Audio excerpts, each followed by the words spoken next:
여러분께서는 지금 경제학자 곽수종이 보는 새로운 시사, 곽수종의 뉴스 정면 승부와 함께하고 계십니다.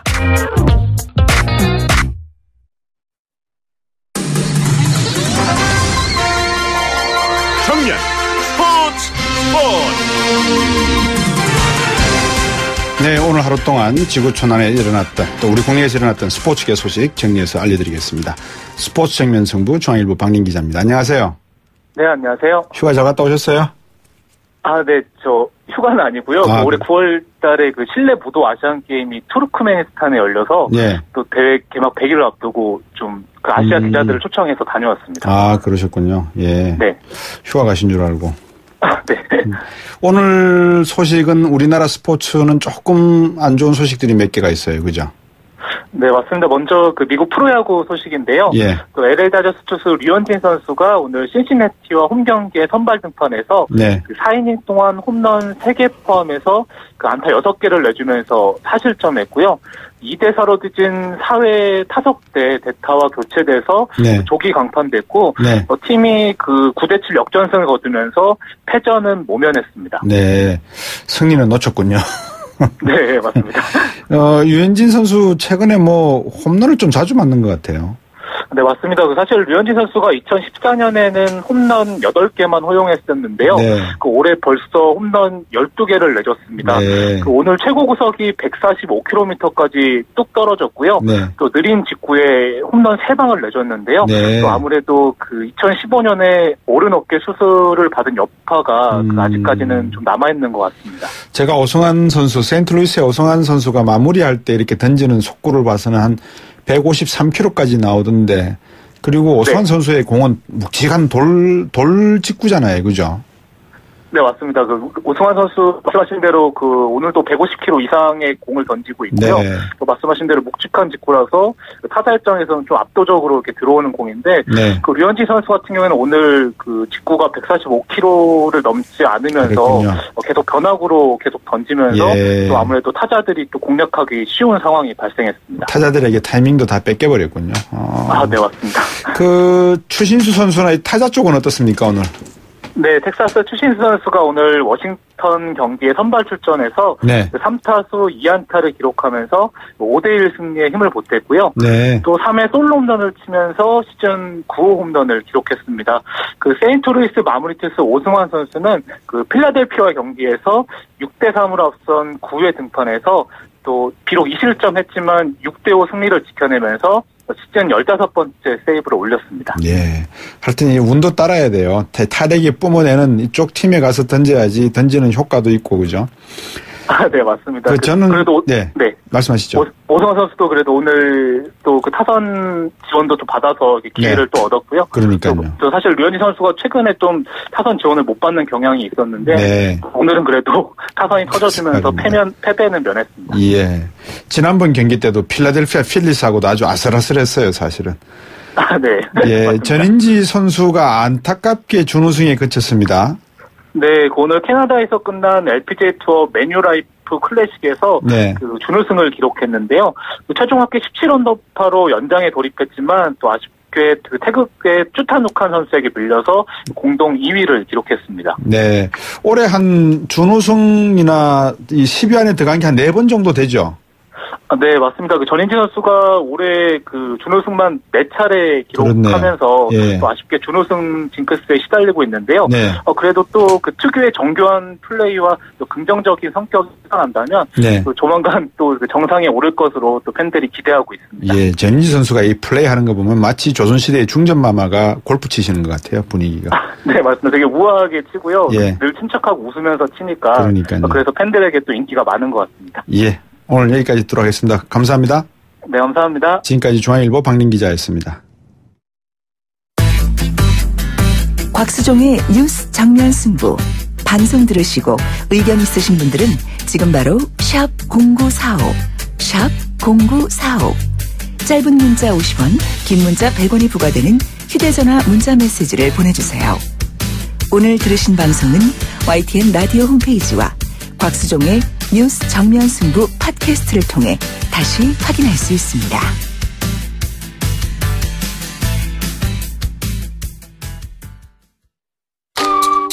청소 끝. 칠 외치는 그날까지 리빌딩 코리아.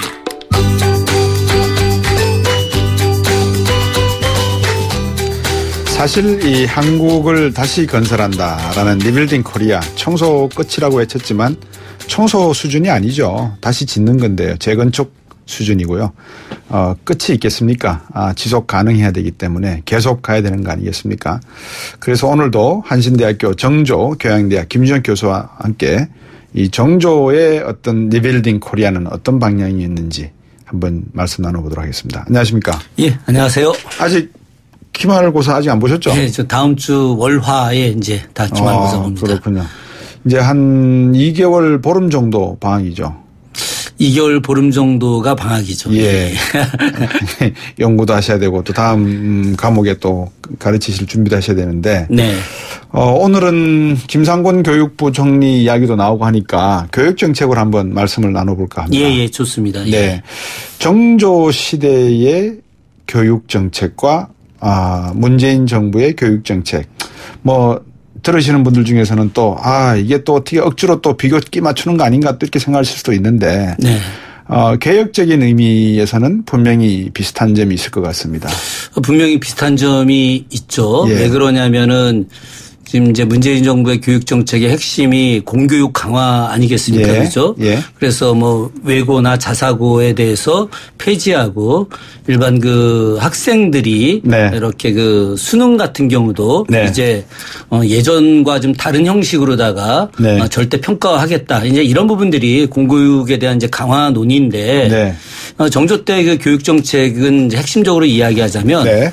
기회를 균등하게 주려고 하는 내용과 그리고 공교육을 강화하는 내용으로다가 방향성을 잡고 있다라고 하는 사실, 이런 측면에서 보게 되면 네. 이제 그 문재인 정부의 어떤 교육 정책이 예. 사실은 그 정조시대 교육 정책과 매우 유사한 형태로 이제 개혁의 어떤 방향성을 잡고 나가는 것이다. 네. 이렇게 이야기할 수는 있는 거죠. 청취자분들도 이해를 좀 돕고 저도 좀 이해를 하기 위해서 우리가 교육 그러면 지금 현재의 교육을 인식을 하기 때문에 네. 과거 조선시대의 교육과는 좀 차이가 있을 것 같아요. 방금 공교육이라고 하셨지만 네네. 조선시대의 규장각이나 아니면 성균관 네. 이런 교육기관이 있어도 네. 여기서 교육을 받을 수 있는 신분은 네. 사대부집이나 양반가 네. 아니겠습니까? 그렇죠. 그건 당연한 그렇죠. 그런데 그 조선시대는 크게 이야기해서 조선 초기의 교육은 네. 바로 이제 그 공교육 중심입니다. 그러니까 그 지역에는 이제 각 군현마다 향교가 하나씩 설치되어 있고요. 네. 서울에는 이제 사부학당이 이제 설치되어 있고 그 위에 이제 성균관이 이제 만들어지게 되는 거죠. 네. 그런데 이제 그 사부학당이나 아니면 지방에 있는 향교 같은 경우는 시험을 봐서 들어가는 건 아니고 네. 그것은 이제 본인이 가서 교육을 받겠다고 한다면은 네. 어떤 대상자로서 교육을 받을 수 있게 되는 어떤 거죠. 사람이 교육을 받을 수 있습니까? 기본적으로 이 향교하고 사부학당은 이제 천민과 노비를 제외하고 모든 사람들은 다 입학 대상자입니다. 네. 그러나 이제 그 성균관 같은 경우는 이제 그 승보시라고 하는 예. 과거 시험에 합격을 해야 되는 거예요. 예, 그러니까 예. 성균관 자격 시험이 있는 거죠. 대학 입학고사. 대학 입학고사인데 예. 당시 성균관에는 이제 정원이 200명이거든요. 예. 그러니까 이제 200명에 합격을 하려면은 네. 얼마나 피나는 그런 그렇죠. 경쟁을 거쳐야 되겠습니까? 예. 그런데 이제 문제는 뭐냐면은 이 공교육이 강화가 되었어야 정상인데 네. 임진을 한 이후에 예. 이런 공교육이 완전 붕괴가 된다는 거예요. 왜 그렇습니까? 왜 그러냐? 재정 문제 때문에 그런 겁니다. 그렇군요. 조선 초기에는 이제 향교의 교관을 네. 당시 이제 문과에 합격한 사람들로 보내는 거예요. 네. 그러니까 조선 시대는 뭐 잘 아시겠지만 일반 그 국민들도 잘 아시겠지만은 3년에 한 번씩 그 대과 시험을 보게 됩니다. 네. 그래서 문과 같은 경우 이제 33명을 뽑게 되는데 네. 이 33명 중에 한 7, 8명 정도를 예. 반드시 지방에 있는 향교 교관으로 파견을 합니다. 예. 중앙정부에서 이제 급여를 주고. 예. 그러니까 지방에 있는 그 일반 백성들이 향교에 와서 교육을 받을 때 대과 합격자들에게서 교육을 받을 수 있기 때문에 예. 상당한 정도의 지식인들에게 이제 교육을 받을 수 있게 됐던 거죠. 네. 그런데 임난 이후에 지방 재정이 붕괴가 되고 예. 중앙 재정도 붕괴가 되다 보니까 예. 향교 교관을 갖다가 파견할 수 있는 능력이 사라지는 거예요. 중앙정부에서. 그렇겠네요. 그래서 서원 교육이 강화가 되는 거죠. 네. 그런데 이 서원 교육이 강화가 된다 하더라도 서원은 양반 사대부 자식들만 받는 거예요. 그렇죠. 평민들 중에 재정적으로 여유가 있는 평민들도 있거든요. 네. 그래서 그 평민들의 어떤 자제들을 네. 서원에 보내려고 해도 네. 양반들이 받지 않는 거죠. 네. 그러다 보니까 조선 초기부터 시작해서 임난 이전까지는 예. 어쨌든 그 교육의 어떤 기회균등이 존재했었는데 네. 임난 이후에는 교육의 어떤 기회균등이라고 하는 것은 존재하지 않고 예. 양반 사대부 중심의 교육으로다가 바뀌어버리는 거죠. 네. 그렇기 때문에 이런 교육제도를 갖다가 예. 전면적으로 개혁하지 않으면은 조선의 어떤 교육을 갖다가 제대로 할 수도 없고 인재를 갖다가 만들어낼 수도 없는 상황이 됐던 거죠. 정조가 바로 이제 이 점을 주목을 하게 된 겁니다. 네. 방금 이제 서원 말씀하셨으니까 제가 안동에 저번에 갔을 때 도산서원 뭐 잘 아시는 그다음에 또 병산서원도 있고요. 하회마을에 있죠. 예. 그런 식의 서원 형태로 교육제도가 향교에서 이제 탈바꿈하게 되는군요. 그렇죠. 그런데 이제 그 향교는 9년에 하나씩 있게 되는 거고 네. 평민들도 입학의 대상이 어떤 조건이 되어 있지만은 네. 서원 같은 경우는 뭐 엄청나게 많습니다. 그렇기 때문에 조선시대 때 서원이 한 2,500개 정도가 있었는데 네. 물론 이제 가장 많을 때 네. 그런데 이 가장 많았던 이 이제 숫자가 예. 양반들 중심으로 하다 보니까 네. 어쨌든 뭐 앞서 말씀드렸지만 평민들의 교육 기회는 이제 차단이 되는 거죠. 상당히 제한적이었다. 네. 지금 이제 외국어 고등학교 네네. 또 자사고 이런 걸 보면 이제 상당히 이익단체 그룹들이 만들어져 있지 않습니까? 네네. 예를 들어서 무슨 기업에서 만든 뭐 자사고. 네. 그다음에 또 어떤 이해관계 단체들이 만든 특정한 직업을 가진 사람들 자녀들만이 다니는 자사고. 그렇죠. 보면 되게 이렇게 외떨어져 있습니다. 예. 경기도 어디 뭐 파주 쪽에 뭐 하나 논두렁 위에 하나 뚝 있거나. 이제 이런 학교들은 앞으로 어떻게 자생력을 갖게 되죠? 글쎄, 제가 봐서는 이제 지금 이제 김상곤 사회부총리 겸 예. 교육부 장관 내정자가 예. 향후에 이제 재허가를 해주지 않고 네. 일반고로 이제 전환을 시키겠다고 하는데 네. 제가 봐서는 이제 쉽지는 않을 겁니다. 그러니까요. 왜 그러냐면 네. 지금 이제 그 정책이 그렇게 추진된다 하더라도 네. 기존에 이어져 왔던 그런 관계 속에서 쉽지는 않을 텐데 저는 뭐 그건 이제 현재 정부가 추진해야 될 내용이라고 생각하지만 네. 그것을 갖다가 뭐 유지하는 방안 속에서 예. 조금 더 공교육을 더 강화할 수 있는 방향으로 나갈 수 있는 네. 여러 가지 방법도 있기 때문에 예. 그것을 뭐 지금 완전히 없앤다 이런 개념보다 무언가 지금 융통성 있는 정책을 갖다가 차선책들도 마련해 놓고서 네. 해야지 예. 그렇게 하지 않고 뭐 무조건 밀어붙이겠다고 하면 특히나 이 학부모들의 반발이라고 하는 것은 네. 감내하기가 쉽지가 않을 겁니다 아마. 앞에서 우리 교수님께서 조선시대 일자리 조선시대 그 교육 문제를 네. 말씀해 주시면서 천민과 노비를 제외한 중인 이상의 모든 사람들은 다 교육기관에 사실상은 형식적으로는 다 오픈돼 있었다라고 그렇죠. 하셨지만 예. 어떻게 놓고 보면 이제 그런 것 같습니다. 우리가 일자리 문제라든지 사회 전반적인 경제 활동의 구조가 신분 계급 구조 사회에서 네.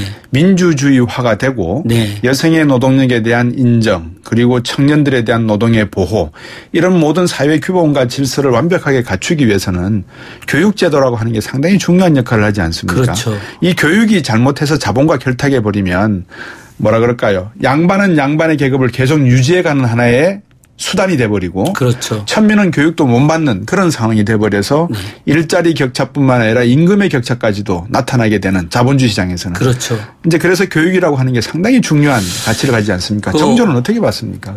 정조도 똑같이 본 거죠. 네. 왜 그러냐면 이 교육이라고 하는 것이 예. 조금 전에 이제 선생님 말씀하셨던 예. 대로 예. 특정 세력과 신분 제도를 유지하게 만들 수 있는 거라고 생각을 했거든요. 예. 그래서 이제 정조의 판단은 예. 어쨌든 조선시대 백성들 전체가 똑똑해져야만이 그렇죠. 바로 자신들의 어떤 신분을 갖다가 뛰어넘거나 아니면 자신들의 어떤 삶을 갖다가 안녕되게 유지할 수 있지 않을까 그런 고민을 한 거죠. 네. 그럼 똑똑하게 하는 방법이 뭘까? 네. 그것은 역시 지식을 쌓게 해야 될 거 아니겠습니까? 그죠? 네. 지식을 쌓게 하는 방법은 읽어야 된다는 거죠. 그렇죠. 읽어야지. 네. 그런데 그 이전 시기에 나오는 책들이라는 게 다 한문으로 되어 있는 거 아니겠습니까? 네. 그죠? 물론 이제 세종이 훈민정음을 만든 이유는 네. 바로 이제 글을 읽지 못하는 사람들을 위해서 네. 이제 훈민정음을 만든 건데 네. 그런데 기득권 세력들이 그 훈민정음을 활용하지 못하게 만들었단 말이에요. 네.